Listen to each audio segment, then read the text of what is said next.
بسم اللہ الرحمن الرحیم لبیک لبیک لبیک یا رسول اللہ صلی اللہ علیہ وسلم۔ ارباب اقتدار بھی دیکھیں اور ارباب اختیار بھی دیکھیں، امت مسلمہ بھی دیکھیں کہ رات سے کل سے مسلسل بدترین شیلنگ اور سٹیٹ فائر کیے جا رہے ہیں۔ رات ہمارے 2 بندے شہید ہوئے، 40 بندے شدید زخمی ہوئے، اور آج صبح پہلے شدید قسم کی شیلنگ کی گئی۔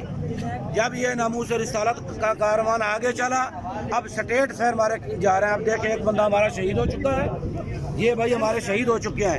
یہ وہ ہیں جن کو گولیاں لگی ہوئی ہیں، کسی کو سینے میں، کسی کو کاندھے پہ، کسی کو سر پہ، ان کو سر پہ گولی لگی ہوئی ہے۔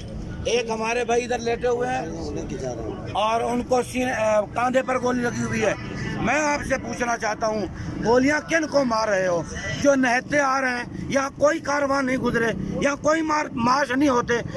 بل کے لیے مارچ ہوتے ہیں تم کچھ نہیں کہتے ہو، مہنگائی کے لیے مارچ ہوتے ہیں تم کچھ نہیں کہتے ہو، پوری دنیا سے وقت باہر نکلی ہوئی ہے، تم اس کو کچھ نہیں کہتے ہو۔ اب یہ دیکھو ایک نیا زخمی ہمارا آ گیا۔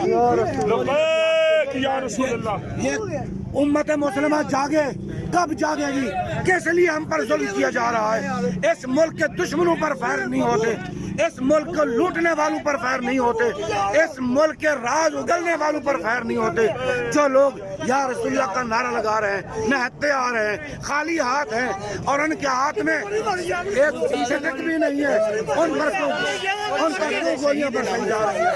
ہم یہ وارننگ دیتے ہیں، انسان بن جاؤ اور امت مسلمہ اب باہر نکلو، پورے ملک کے مسلمان باہر نکلو، ان ظالموں کے خلاف احتجاج کرو، اور ان ظالموں کے خلاف احتجاج کرو، اور امت مسلمہ کے ساتھ خصوصاً حضور کے غلاموں کا ساتھ دو۔ ہم آگے، ہماری اولادیں بھی آ گئی، انشاءاللہ جب تک جان میں جان ہے ہم رہیں گے، میدان میں رہیں گے، یا تو حضور کی